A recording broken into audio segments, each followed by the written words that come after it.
जय मसीह की आप सभी को इस सुंदर समय के लिए परमेश्वर के उपस्थिति में हुजूरी में प्रभु ने आने के लिए हमें अवसर दिया, इसलिए मैं परमेश्वर को धन्यवाद करता हूँ। और आप सभी को जो आप इस मीटिंग को देख रहे हैं, परमेश्वर आप सबको आशीष करें। आइए हम प्रार्थना के साथ आज के सेशन को शुरू करेंगे। जीवित प्रभु यीशु मसीह, आपको धन्यवाद स्तुति करता हूँ। प्रभु मेरे खुदावंद बाप, आपने हमें पिता परमेश्वर पिछले घड़ी और पिता समय दिन और पिता सप्ताह संभाला। मेरे खुदावंद बाप, आपने हमें अपने पंखों के आड़ में अनुग्रह में ढाँप कर संभाल कर चलाया। हमें पिता परमेश्वर किसी परेशानी में नहीं पड़ने दिया। हर एक समस्या परेशानी से हमें पिता बचाया, सुरक्षा दिया। प्रभु ईश्वर, आपकी उपस्थिति हमें लेकर ऐसे आपको धन्यवाद स्तुति करता हूँ। मेरे खुदा, हमारा जितना पिता परमेश्वर बहन और भाई, पिता, बच्चे, प्रभु ईश्वर आपको सुन रहे हैं, सबको आशीष करे और अपनी अनुग्रह और बरकत से भरे। प्रभु आपके चरणों में हम जो गीत गाते हैं, आपको महिमा मिले। धन्यवाद, आदर और महिमा सम्मान आप देते हैं। प्रार्थना यीशु मसीह के नाम से मांगते हैं, कबूल कर, आमीन। हालेलुया। आइए हम एक छोटा सा गीत गाएंगे। यीशु के पीछे मैं चलने लगा। इस गीत को गा के परमेश्वर को महिमा करें। हमें आशा है कि आप सबको आता है, और जो नहीं आता है वो ध्यान से सुनकर इसको आप कंठस्थ कर सकते हैं, सीख सकते हैं। तो आइए हम शुरू करते हैं। यीशु के पीछे मैं चलने लगा, यीशु के पीछे मैं चलने लगा, ना लौटूंगा, ना लौटूंगा, ना लौटूंगा, ना लौटूंगा। गर कोई मेरे साथ ना आए, गर कोई मेरे साथ ना आए, ना लौटूंगा, ना लौटूंगा, ना लौटूंगा, ना लौटूंगा। यीशु के पीछे मैं चलने लगा, यीशु के पीछे मैं चलने लगा, ना लौटूंगा, ना लौटूंगा, मैं ना लौटूंगा, ना लौटूंगा। संसार को छोड़कर सालिब को लेकर, संसार को छोड़कर सालिब को लेकर, ना लौटूंगा, ना लौटूंगा, ना लौटूंगा, ना लौटूंगा।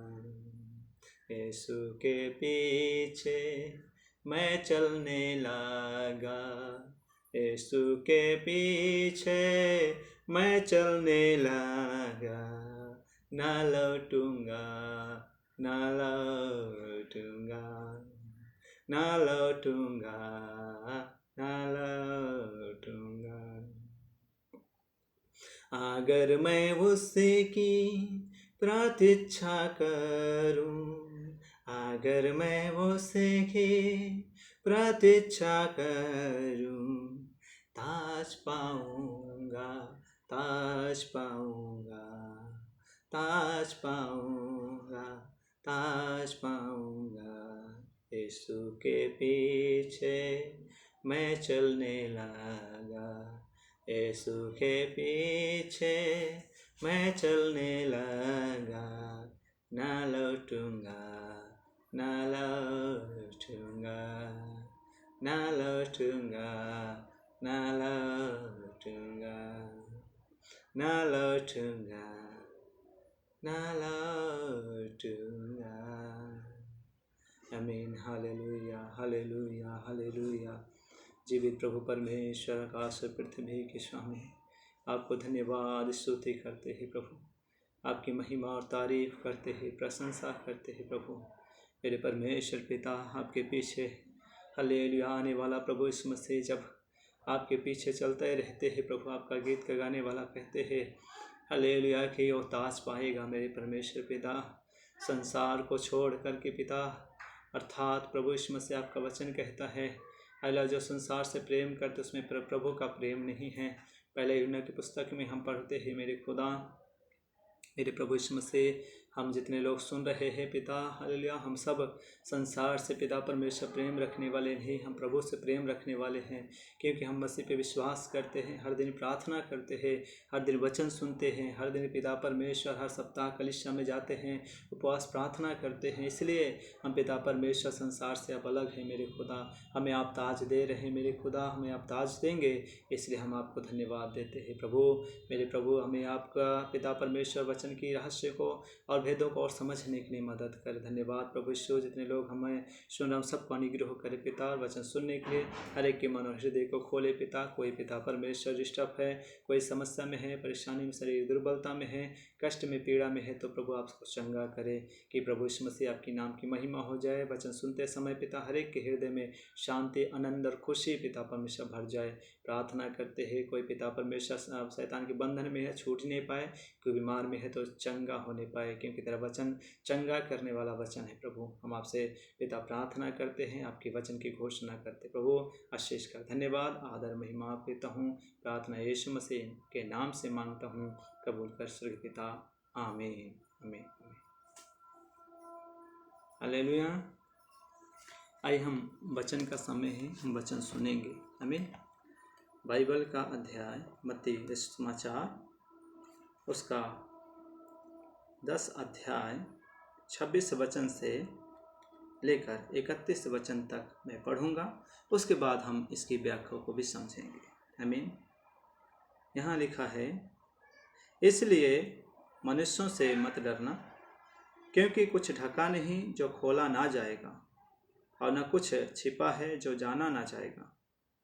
जो मैं तुमसे अंधियारे में कहता हूँ उसे तुम उजियाले में कहो, और जो कानों कान सुनते हो उसे छतों पर से प्रचार करो।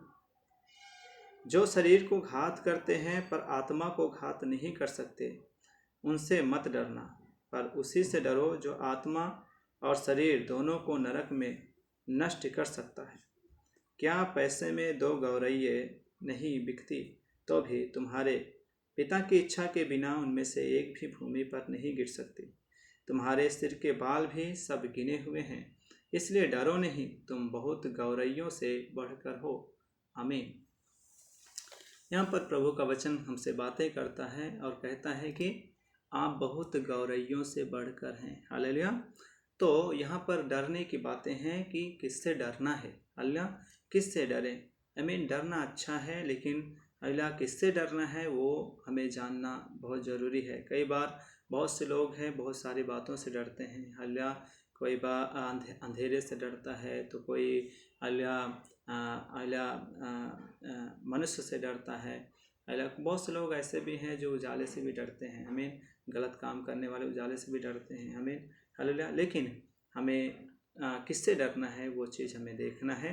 हालेलुया। और हम जब डरेंगे तभी हम कुछ कर सकेंगे। आमीन। हालेलुया। तो हमें किस चीज़ से डरना है और फिर हम कर सकते हैं। आमीन। अगर हम सही रीति से डर को नहीं समझेंगे तो हम कुछ नहीं कर सकेंगे। यहाँ पर लिखा है, इसलिए मनुष्य से मत डरना, क्योंकि कुछ ढका नहीं जो खोला ना जाएगा, और न कुछ छिपा है जो जाना ना जाएगा। आमीन। मनुष्य से डरने की बात परमेश्वर मना करता है, बोलते हैं मनुष्य से मत डरो। आमीन। मनुष्य से क्यों नहीं डरना है। हालेलुया। क्योंकि मनुष्य आमीन ये हालेलुया हमेशा जीवित नहीं रहेगा।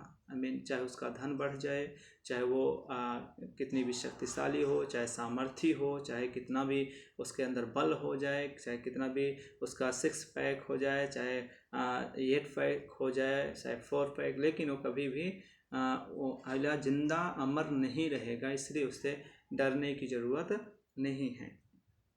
हालेलुया। आगे लिखा है, जो मैं तुमसे अंधियारे में कहता हूँ उसे तुम उजियाले में कहो। आमीन। और जो कानों कान सुनते हो उसे छतों पर से प्रचार करो। यहाँ पर दो बातें हैं। पहला है कि आत्मा की बातें आप आत्मा में जो सुनते हैं, दूसरा है वचन। आप जो वचन से सुनते हैं। पहला आत्मा से क्या सुनते हैं आप। यहाँ पर लिखा है आत्मा कैसे बात करती है। देखो यहाँ पर प्रभु के लोगों के विषय में लिखा है, लेकिन हम इसको और व्याख्या से देखेंगे, लेकिन अभी पढ़ना चाहेंगे मत्ती उसका 10 का 19 और 20 वचन को। जब वह तुम्हें पकड़वाएंगे तो यह चिंता न करना कि हम किस रीति से या क्या कहेंगे, क्योंकि जो कुछ तुमको कहना होगा वह उसी घड़ी तुम्हें बता दिया जाएगा। क्योंकि बोलने वाले तुम नहीं हो, परंतु तुम्हारे पिता का आत्मा तुम में बोलता है। हमें यहाँ पर क्या लिखा है, हालेलुया, तुम्हारे पिता की आत्मा तुम में क्या करता है, बोलता है। हालेलुया। तो यहाँ पर जो आप अंधियारे में, हालेलुया, हालेलुया, जो मैं तुमसे अंधियारे में कहता हूँ, यहाँ पर परमेश्वर का आत्मा आपके अंदर में बोल रहा है। उसको वो किसी को नहीं दिख रहा, सिर्फ आप उसकी आवाज़ को सुन सकते हैं। तो परमेश्वर का आत्मा का आवाज़ क्या हो रहा है, आपसे बातें कर रहा है, और आप उस आवाज़ को क्या कर रहे हैं, लोगों के सामने प्रस्तुत कर रहे हैं। ये क्या है हो रहा है, एक प्रकार का प्रभु का आत्मा अनदेखी जगह से बोल रहा है। वो दिख नहीं रहा है। हालेलुया। तो इसको क्या बोलेंगे, परमेश्वर कहता है मैं अंधेरे में जो कहता हूँ। परमेश्वर अंधेरे का मतलब कि वो बिना दिखे कुछ बोल रहा है, और आपको उसको क्या करना है, सुनना है और उसको अपने जीवन में करना है। दूसरा वचन यूहन्ना सुसमाचार का पुस्तक में उसका 16 अध्याय में लिखा है, उसका 13 वचन में हम पढ़ते हैं, परंतु जब वह अर्थात सत्य का आत्मा आएगा तो तुम्हें सब सत्य का मार्ग बताएगा, क्योंकि वह अपनी ओर से न कहेगा, परंतु जो कुछ सुनेगा वही कहेगा, और आने वाली बातें तुम्हें बताएगा। वह मेरी महिमा करेगा, क्योंकि वह मेरी बातों में से लेकर तुम्हें बताएगा। दूसरी बातें यहाँ पर आ जाता है कि परमेश्वर का आत्मा आपको क्या करेगा, वचन से गाइड करेगा। आपको वचन पढ़ने के लिए प्रेरित करेगा, आपको वचन सुनने के लिए प्रेरित करेगा, और जब आपके सामने वचन प्रचार हो रहा है, वचन प्रभु के दास बोलते हैं, तो आप उस वचन को लेकर के परमेश्वर आपके मन में बात करेगा कि ये वचन से क्या हो रहा है आपका जीवन में। परमेश्वर बात करता है कि आपके जीवन में क्या कमी है और क्या सही है। उससे आपका हृदय को परमेश्वर क्या करता, तोड़ता है, मतलब आपका हृदय को नया करता है एक प्रकार का। तो परमेश्वर दो प्रकार से बातें करता है। पहला कैसे, अंधेरे में होकर के, मतलब नहीं दिखता हुआ, आपके अंदर से बातें करता है आत्मा में होकर। दूसरा है परमेश्वर आपके आत्मा में होकर के आपको वचन के द्वारा प्रकाश देकर बात करता है। वचन में ले जाएगा, आपको वचन पढ़ने के लिए प्रेरित करेगा या सुनने के लिए प्रेरित करेगा कि आप प्रभु के दास को बुलाओ और वचन सुनो। प्रभु के दास को बुलाओ और वचन सुनो, और उस वचन से आपको परमेश्वर बातें करेगा। कैसे, जब हम प्रेरितों की पुस्तक 10 अध्याय को पढ़ते हैं तो वहाँ पर कुलनियुस नाम का एक प्रभु का दास, एक अन्य जाति था, उसको परमेश्वर ने दर्शन दिया और कहा प्रभु का दास पतरस को बुलाकर उससे वचन सुनो। और जब उन्होंने पतरस को बुलाया, वचन सुना, तो वो क्या पाया, उद्धार पाया, और उसी समय क्या हो गया, वो विश्वास लाया। तो आप कोई भी क्यों ना हो, चाहे हो सकता आप मसीह को नहीं जानते हो, लेकिन परमेश्वर आपको प्रेरित करेगा कि आप अपने जानने वाले किसी पास्टर्स को बुला लो, किसी चर्च में जाने वाले मसीह बहन और भाई को बुला लो, आप उससे वचन सुनो। और वचन सुनने के द्वारा क्या करता है, परमेश्वर आपसे बातें करता है, और आप क्या होते हैं, आप उद्धार पाते हैं और मसीह को सही रीति से जान पाते हैं। तो परमेश्वर कैसे आपको आत्मा में बातें कर रहा, दूसरा वचन से बातें कर रहा। तो वचन सुनने के लिए परमेश्वर प्रेरित कर सकता है। दूसरा, पढ़ने के लिए, अगर आपके पास बाइबल है तो परमेश्वर आपसे ये बोल सकता है, बाइबल उठाओ, अभी पढ़ो, उसमें देखो, इस अध्याय को पढ़ो, इस किताब को पढ़ो, यहाँ से पढ़ो। ऐसे आपको परमेश्वर बातें कर सकता है। दूसरा, हमने पहले देखा कि परमेश्वर आत्मा में, अंधेरे में होकर परमेश्वर कहता है, अंधेरे में जो कहता हूँ उसको उजाले में प्रकाश करो। तो अंधेरे में मतलब आपके अंदर से प्रभु जो बोलता है, दिल में जो बोलता है, वो आपके मुंह से निकलता है। वो आपको सुनकर क्या करना, अंदर जो प्रेरणा से परमेश्वर बोलता है, आत्मा में बोलता है, उसको मुँह से आपको क्या करना, दूसरे को बोलना है। हालेलुया। तो जैसे यहेजकेल की पुस्तक में लिखा है, यदि मैं तुझे कहूँ कि दुष्ट को जता दे, आमीन, तो दुष्ट को अगर तू न जताए तो उसका पाप का भार तुम्हें उठाना पड़ेगा। इसलिए अल्लाह दुष्ट को कहता हो जता दे तो दुष्ट को जता दो, आमीन। और किसी धर्मी को बोलता हूँ आशीष दे दे तो आशीष देना है, उसको छिपा के नहीं रखना, आमीन। अगर छिपा के रखेगा तो वो आशीष आपके ऊपर क्या होता है, नहीं घटेगा। हालेलुया। तो परमेश्वर क्या कहता है, जो आत्मा में बोलता है उसको क्या करना है आपको, आमीन, बाहर लोगों को सुनाना है, जिसके लिए भी परमेश्वर बोलता है। हालेलुया। दूसरा, वचन से पहले जो आपको बातें परमेश्वर करता है, और वचन सुनने के द्वारा जो प्रभु बातें करता है उसको भी अगर आपके जीवन में बातें करता तो आपको क्या करना, घुटने में आना है और प्रभु के सामने तुरंत तो तौबा करना, मन फिराना, आमीन। और यदि आपके मन में परमेश्वर बातें करके बोलता है कि ये व्यक्ति आपके लिए आपके जीवन में ऐसा किया है, आप जाके उसको ऐसा बोलो, तो वचन से अगर आपको ऐसा प्रतीत होता है तो आपको उसको जाके जताना है, परंतु प्यार से, गुस्से से नहीं, क्रोध से नहीं, बैर से नहीं, नफरत से नहीं, प्यार से। हालेलुया। और उसके बाद फिर आके उसके लिए प्रार्थना भी करना, प्रभु जो वचन प्रभु ने आपके द्वारा उसको दिया है, प्रभु उसका जीवन को कायल करे और उसको बचाए, आमीन। उसका जीवन में बचाने, उसका जीवन बचने के लिए प्रार्थना करना है, आमीन। ध्यान देना, यूहन्ना की पुस्तक में यूहन्ना नबी ने अल्लाह नीनवे के लिए जब भविष्यवाणी किया तो यूहन्ना को लगा कि मेरा बात सच हो जाएगा, आमीन। लेकिन वास्तव में परमेश्वर दयालु है। 99 लोगों ने प्रार्थना किया और 99 लोग बचाए गए, 99 भी बचाया गया। तो हमें कभी भी ऐसा नहीं सोचना कि हम जो बोलते हैं वो हो जाएगा, आमीन। नहीं, जो बोलते हो नहीं जाएगा, परंतु वो इसलिए होता है कि प्रभु आपके द्वारा दूसरों को जता रहा। अगर वो प्रार्थना करेगा तो आपकी बात जो हानि की निकली है वो पूरा नहीं होगा। उसकी प्रार्थना सुनकर प्रभु क्या करेगा, उसको हानि से बचाएगा, हालेलुया, और आपके सामने खड़ा रखेगा, आमीन। तो आपको भी प्रार्थना करना, प्रभु उसको हानि से बचाए, हालेलुया। तो परमेश्वर इसलिए इस रीति से प्रभु क्या करता है, आपको बात करता है, हालेलुया। इसलिए आगे क्या लिखा है कि आगे लिखा है, आमीन, जो शरीर को घात करते हैं पर आत्मा को घात नहीं कर सकते उनसे मत डरना, आमीन। यहाँ पर लिखा है जो शरीर को घात करते हैं आत्मा को घात नहीं कर सकते उनसे नहीं डरना, आमीन। शरीर को घात किसने किया था, आमीन। हम यीशु मसीह के उदाहरण को देख सकते हैं। यीशु मसीह को क्या किया था, अल्लाह सारे लोगों ने मिल करके, यहूदियों ने मिल करके, आमीन, अन्य जातियों ने मिल करके, अल्लाह तो क्या किया था, उनको क्रूस पर मार डाला था, क्रूस पर मार डाला था, झूठे आरोप में फंसाकर उनको मार डाला था, आमीन। तो उनको लगा कि क्रूस पर मार डालने से यीशु मसीह मर जाएगा, लेकिन परमेश्वर यीशु मसीह के साथ था। और बाइबल गवाही देती है कि परमेश्वर ने उसको क्या हुआ, मुर्दों में से जिंदा किया, आमीन, मुर्दों में से जिंदा किया। मत्ती समाचार को हम देखेंगे 28 अध्याय, हमें, और उसका मत्ती समाचार, हालेलुया, मत्ती की पुस्तक में उसका 28 अध्याय और 5 और 6 वचन को देखेंगे।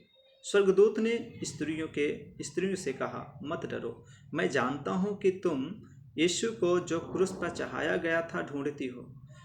वह यहाँ नहीं है, परंतु अपने वचन के अनुसार जी उठा है। आओ यह स्थान देखो जहाँ प्रभु पड़ा था, आमीन।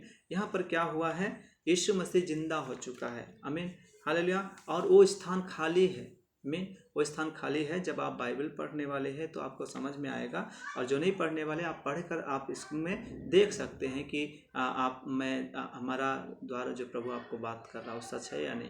आप उसमें पढ़ सकते हैं, बाइबल को आप लेकर पढ़िए। आप किसी चर्च के नज़दीक है या चर्च में जाते हैं, बाइबल नहीं है तो बाइबल पढ़िए। अगर नहीं आपको आता है पढ़ना तो उनसे किसी से पढ़ा के सुनिए, आमीन। तो यीशु मसीह क्या हुआ था, जी गया था, हालेलुया। तीसरे दिन मृतकों में से जी करके अपने वो जहाँ पर दफनाया गया था वहाँ से हट गया था, हालेलुया, जी करके वहाँ से हट गया था। और स्वर्गदूत स्त्रियों को बोल रहा है, यहाँ पर देखो यही जगह है ना, आप पहचानते हो यही जगह है। यहाँ पर यीशु प्रभु क्या हुआ था, दफन हुआ था, लेकिन अब देखो ये जगह खाली है, यहाँ पर यीशु मसीह नहीं है। आप मृतकों में प्रभु को मत ढूंढो, क्योंकि अब वो जीवित हो गया है। किसके वचन के अनुसार, अपने वचन के अनुसार। यीशु मसीह जब जिंदा था 3 बार उसने भविष्यवाणी किया कि मैं अन्य जातियों से दुख उठाऊंगा, मारा जाऊंगा, गाड़ा जाऊंगा, लेकिन तीसरे दिन जी उठूंगा। ये भविष्यवाणी किया था 3 बार। तो उस भविष्यवाणी के अनुसार वो जी गया था। इसलिए स्वर्गदूत बोल रहा अपने वचन के अनुसार वो जिंदा हो चुका है। हालेलुया। तो यहाँ पर लिखा है कि आत्मा को उससे मत डरो, शरीर से घात करने वाले से मत डरो, जो आत्मा को घात करता है उससे डरो। तो यीशु मसीह क्यों जिंदा हुआ था? क्योंकि परमेश्वर के वचन को मान करके स्वर्ग के लिए कार्य किया था। आमीन। स्वर्ग के लिए कार्य किया, सच्चाई के लिए काम किया था, अल्लाह लोगों को सेवा किया था, लोगों को सुसमाचार सुनाया था, इसीलिए वो जिंदा हो चुका था। आमीन। अल्लाह और मनुष्य का बात नहीं माना। आज क्या करते हैं लोग? मनुष्य की बात मानते हैं। मनुष्य से डरने की जरूरत नहीं। लोग कहते हैं कि हमें अगर क्या बोलते हैं, त्यौहार नहीं मानेंगे, डीजे नहीं बजाएंगे, शादी में अगर क्या बोलते हैं दारू नहीं पिएंगे, शराब नहीं पिएंगे तो हमारे लोग नाराज हो जाएंगे। मेरे मित्रों, आप किसको खुश कर रहे हैं? आप किसको खुश कर रहे हैं? आप एक मनुष्य को खुश कर रहे हैं। हालेलुया। और संसार को खुश कर रहे हैं। मेरे मित्रों, संसार को खुश करना, मनुष्य को खुश करना, भी हमने गीत में गाया। अल्लाह संसार को छोड़कर सलीब को लेकर कहाँ चलने लगा? यीशु के पीछे चलने लगा। हालेलुया। संसार को खुश करने से और मनुष्य को खुश करने से कोई फायदा नहीं है। हालेलुया। क्योंकि अगर मनुष्य को खुश करेंगे या संसार को खुश करेंगे तो क्या होगा? प्रभु न्याय करेगा। आमीन। क्या करेगा? प्रभु न्याय करेगा। हालेलुया। न्याय करेगा। आमीन। और वो न्याय कैसे होगा? हालेलुया। प्रभु का वचन में लिखा हुआ है, उसी यूहन्ना की पुस्तक में लिखा हुआ है। आमीन। हम उसको पढ़ देते हैं। हालेलुया। प्रभु न्याय करता है, इसीलिए हमें क्या करना है? हालेलुया, न्याय से बचना, प्रभु के न्याय से बचना है। हालेलुया। तभी हम क्या होंगे? हालेलुया, बचेंगे, नहीं तो कोई फायदा नहीं। हालेलुया। यहाँ पर लिखा है कि आमीन। यहाँ पर लिखा है 5:24 में लिखा है, मैं तुमसे सच सच कहता हूँ, जो मेरा वचन सुनकर मेरे भेजने वाले पर विश्वास करता है, अनंत जीवन उसका है और उस पर दंड की आज्ञा नहीं होती, परंतु वह मृत्यु से पार होकर जीवन में प्रवेश कर चुका। जो परमेश्वर की आज्ञा मानते, जो यीशु के वचन को मानते, जो यीशु के नाम पर विश्वास करते हैं, जो परमेश्वर के वचन पे चलते हैं, जो पालन करते हैं, आमीन, वही लोग आमीन यहाँ पर जीवित हो जाते हैं। हालेलुया। लेकिन जो मनुष्य का बात मानते हैं वो क्या होते हैं? मर जाते हैं। हालेलुया। इसीलिए हमें क्या करना? मनुष्य की बातों से बचना है। हालेलुया। यहाँ पर हालेलुया 30 में भी, हालेलुया 5:23 में लिखा है, पिता किसी का न्याय नहीं करता, परंतु न्याय करने का सब काम पुत्र को सौंप दिया। किसको सौंप दिया? यीशु मसीह को। हालेलुया। अगर हम यीशु की बात को नहीं मानते हैं तो हम न्याय में घसीटे जाते हैं। इसलिए हमें क्या करना? बचना है। हालेलुया। यूहन्ना समाचार उसका 14 अध्याय में लिखा हुआ है। क्या लिखा है? 14 अध्याय उसका 23 वचन में क्या लिखा है? यीशु ने उसको उत्तर दिया, यदि कोई मुझसे प्रेम रखेगा तो वह मेरे वचन को मानेगा और मेरा पिता उससे प्रेम रखेगा और हम उसके पास आएंगे और उसके साथ वास करेंगे। आमीन। तो जो यीशु को प्रेम रखते हैं, अल्लाह वो क्या करते हैं? प्रभु यीशु मसीह का वचन को मानते हैं और उस पर चलते हैं। आमीन। मनुष्य की परवाह नहीं करते हैं, संसार का परवाह नहीं करते। संसार क्या सोचेगा, मनुष्य क्या सोचेगा, क्योंकि आप प्रभु से प्रेम करते हैं। अल्लाह प्रभु से प्रेम करने का वाला कभी भी किसी से, मनुष्य से नहीं डरेगा। और जो मनुष्य को और संसार को प्रेम करता है वो कभी भी परमेश्वर को प्रसन्न नहीं कर सकता है। आमीन। इसलिए आपको कभी भी संसारिक बातों में ध्यान नहीं देना है। अल्लाह आपको आगे बढ़ना है। अल्लाह ये नहीं सोचना कि मेरा रिश्तेदार क्या बोलेगा, मेरा पट्टीदार क्या बोलेगा, मेरे भाई बंधु क्या बोलेगा, मैं डीजे पर नहीं नाचूंगा तो क्या होगा, मैं बारात में नहीं जाऊंगा तो क्या होगा। मेरे मित्रों, आप पुराने नहीं, आप नए हैं। अल्लाह नए हैं आप। इसलिए हमें क्या करना है?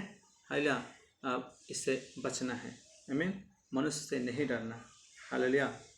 देखो फिर क्या लिखा है, जो आत्मा और शरीर दोनों को नरक में नष्ट करता है, कर सकता है। आमीन। उसी से डरना है। आमीन। हालेलुया। उसी से डरना है। जो आत्मा शरीर दोनों को नरक में नष्ट कर सकता है, उसी से डरना है। आमीन। देखो यूहन्ना समाचार उसका आगे मैं पढ़कर आपको सुना देता हूँ। यूहन्ना समाचार उसका आमीन उसका 19 अध्याय आमीन 19 अध्याय 11 वचन में आमीन क्या लिखा है? यीशु ने उत्तर दिया, यदि तुझे ऊपर से न दिया जाता तो तेरा मुझ पर कुछ अधिकार न होता। इसलिए जिसने मुझे तेरे हाथ पकड़वाया है उसका पाप अधिक है। आमीन हालेलुया। जिसने मुझे तेरे हाथ पकड़वाया है उसका पाप अधिक है। ध्यान देना, पिलातुस ने मनुष्य को खुश करने की कोशिश किया। आमीन। और उसके बाद मनुष्यों ने क्या किया? क्या बोलते हैं कि राजा को खुश करने की कोशिश किया। फिर याजकों ने मनुष्य को खुश करने की कोशिश। यहाँ एक दूसरे को खुश कर रहे हैं, लेकिन परमेश्वर की इच्छा को कोई जानने की कोशिश नहीं कर रहा है। हालेलुया। और ये बातें क्या हुआ उनके लिए? देखो, ये बातें उनके लिए पाप ठहरा। क्या हुआ? यहाँ लिखा है, इसलिए जिसने मुझे तेरे हाथ पकड़वाया है उसका पाप अधिक है। अधिक है मतलब कि सबका पाप। यहाँ पिलातुस भी पापी हो रहा है, मतलब पिलातुस जो यहूदियों का राजा है वो भी पापी हो रहा। याजक जो लोग उसको पकड़ के उसको सूली पर चढ़ाने के लिए लोगों को उसका रहे हैं वो भी पापी हो रहे हैं। और जो लोगों ने चिल्लाया कि इसको क्रूस पर चढ़ाओ, काम तमाम करो, वो भी पापी हो रहे हैं। तो यहाँ पर क्या हो रहा है? मनुष्य को खुश करने की कोशिश कर रहे हैं। आमीन। और उसका परिणाम क्या हो रहा है? सब लोग पाप में फंसते जा रहे हैं। आमीन। तो हमें मनुष्य को अगर खुश करेंगे तो हम क्या होंगे? पाप करेंगे। और पाप करने का मतलब क्या है? कि न्याय होना निश्चित है। अल्लाह, इसलिए पाप से बचना है। आगे क्या लिखा है? क्या पैसे में 2 गौरैया नहीं बिकती तो भी तुम्हारे पिता की इच्छा के बिना उनमें से एक भी भूमि पर नहीं गिर सकती। आमीन। यहाँ पर लिखा है कि आपका प्राण, आपका जीवन एक पैसे का कोई नुकसान नहीं पहुँचा सकता है। आमीन। जब तक परमेश्वर आपके साथ है। हालेलुया। इसीलिए परमेश्वर आपके साथ हमेशा हो तो परमेश्वर को प्रसन्न करने की कोशिश करें, परमेश्वर के वचन पे चलने की कोशिश करें, यीशु पे विश्वास करके और प्रभु के भवन में और परमेश्वर के वचन पर हालेलुया आने की कोशिश करें। हालेलुया। कभी भी अपने मनुष्यों को खुश करने की कोशिश न करें, क्योंकि परमेश्वर के बिना आपको कोई भी छू नहीं सकता है, आपको कोई भी ताड़ना नहीं दे सकता, आपको कोई नुकसान नहीं पहुँचा सकता है। आमीन। उसके बाद क्या लिखा है? लिखा है, तुम्हारे सिर के बाल भी सब गिने हुए हैं। आमीन। एक बाल भी आपका कोई भी गिरा उखाड़ नहीं सकता है जब तक पिता स्वर्ग का ना चाहे। और पिता कब आपको छोड़ देता है? जब आप पाप करते हैं। पाप जब करते हैं तभी आपको समस्याएं शुरू हो जाते हैं, परीक्षाएं शुरू हो जाते हैं। अल्लाह। और पाप कब आता है? जब आपके अंदर अभिलाषा आता है, हमें और पैसा कमाना है, हमें लोगों को अपने साथ लेना है। अल्लाह, हमें लोगों को खुश करना है, अपना औकात दिखाने के लिए आप चाहते हैं, तभी आपके जीवन में पाप आता है। आमीन। औकात मत दिखाइए, जो प्रभु ने दिया है वो आप संभाल कर रखिए और प्रभु के वचन में चलने की कोशिश कीजिए। आप अपनी औकात मत दिखाइए। आपके पास कितना पैसा है, कितना धन है, कितनी आपके पास टैलेंट है, वो सब मत दिखाइए। डांस करने का टैलेंट है, लोगों को मत दिखाइए, संसार को मत दिखाइए। अल्लाह, प्रभु के लिए करो, जो कुछ करो परमेश्वर के लिए करो। आमीन। तो परमेश्वर के लिए करने की कोशिश करो। अल्लाह, मनुष्य के लिए करने की कोशिश मत करो। अगर मनुष्य खुश होना शुरू हो गया तो परमेश्वर आपसे दूर हो जाएगा और फिर आपका नुकसान होता है। यहाँ लिखा है, जो अल्लाह कि सिर के बाल जो गिने हुए वो सब गिरने लगते हैं। अल्लाह, आपका बाल नहीं गिरे, आपका बाल बना रहे और आपका प्राण बना रहे, आप बने रहें और कोई नुकसान ना हो। आपको प्रभु की आज्ञाओं में चलते रहना है, प्रभु के वचन पे चलते रहना है, यीशु पे भरोसा हमेशा अल्लाह बना के रखना है। अल्लाह, और अपने कलीसिया में हमेशा बने रहना है, कंटिन्यू आते रहना है। अल्लाह, और साथ ही अपने प्रभु के दास के अधीन में बने रहना है। आमीन। तभी आपका क्या होता है? अल्लाह, सुरक्षा होता है। आगे क्या लिखा है? इसलिए डरो नहीं, तुम बहुत गौरैयों से बढ़कर हो। आमीन। आपको डरने की जरूरत नहीं। जब आप परमेश्वर के अधीनतम चलते हैं, वचन के अधीनतम चलते हैं, प्रभुदास के अधीनतम चलते हैं, अल्लाह, और विश्वास में अल्लाह दृढ़ रहते हैं, अल्लाह संसार और मनुष्य की कोई परवाह नहीं करते, उनको खुश करने की कोई कोशिश नहीं करते हैं। अल्लाह, जो वचन कहता है वचन के अधीनतम में, वचन के अनुसार आप चलने की कोशिश करते हैं और हमेशा उसमें चलने के लिए ललाहित रहते हैं, तो आप आपको डरने की ज़रूरत नहीं है, आपको घबराने की ज़रूरत नहीं है, आपको किसी से कोई भी छिपने की ज़रूरत नहीं है। आमीन। परमेश्वर आपकी सहायता करेंगे, परमेश्वर आपकी रक्षा करेंगे। आमीन। हमारा वीडियो को देखने के लिए परमेश्वर आप सबको आशीष करने पाए। हालेलुया। अगर कोई सब्सक्राइब और लाइक और बेल आइकन क्लिक नहीं किया है तो आप प्लीज़ क्लिक करें, ताकि हमारा हर एक वीडियो नोटिफिकेशन आपको बराबर मिलता रहे। और हम इसी प्रकार बाइबल के अनेक बातों को, जो सही बातें हैं, उसको सीख सकेंगे मिल करके। प्रभु हम सबको इस वचन के द्वारा आशीष करे। सभी को जय मसीह का ही हम प्रार्थना करेंगे। उसके बाद हम सभा को समाप्त करें। जीवित परमेश्वर पिता, धन्यवाद स्तुति करते हैं मेरे खुदावंद बाप। आपने मेरे खुदा हमें वचन से बातें किया। मेरे खुदा आप हमसे आत्मा में बातें करते हैं, वचन से बातें करते हैं। प्रभु हम इसलिए आपको धन्यवाद स्तुति करते हैं। हमारे हर एक पिता परमेश्वर कामों को आप जानते हैं। प्रभु यीशु, जब हम पाप करते हैं तो प्रभु से दूर हो जाते हैं, लेकिन जब हम धर्म करते हैं तो प्रभु यीशु आप हमें हमेशा संभालते हैं, हमें गिरने नहीं देते, हमें पिता पर छोड़ते नहीं। इसलिए हम आपको धन्यवाद देते। प्रभु जो वचन सुना है उसमें हम सबको चलने के लिए मदद करें पिता। जो सुन रहे पिता बहन और भाई, जो पिता परमेश्वर पिताजी माताजी, सबको पिता आशीष करें और अपनी अनुग्रह से कृपा से भरपूर करें मेरे खुदा उनका। हालेलुया। और उनको जीव में कोई समस्या, बीमारी, रोग है तो अपने वचन भेज कर चंगा करे। प्रभु कोई भटक गया तो उसको पिता परमेश्वर अब से पिता परमेश्वर यीशु आपके वचन में चलने के लिए पिता बल, हिम्मत, उत्साह और हौसला दे दे। प्रभु जो कमी घटी उसे हटा दूर कर, प्रभु क्षमा आशीष कर और अपनी आत्मा से भरपूर कर पिता प्रार्थना। धन्यवाद धन्यवाद, आदर, महिमा, चला, सम्मान आपको देता हूँ प्रभु। प्रार्थना यीशु मसीह के नाम से मांगता हूँ, कबूल कर। आमीन आमीन। Okay, God bless you. सभी को जय मसीह की। आने वाला वीडियो में फिर मिलते हैं। प्रभु आप सबके साथ हो।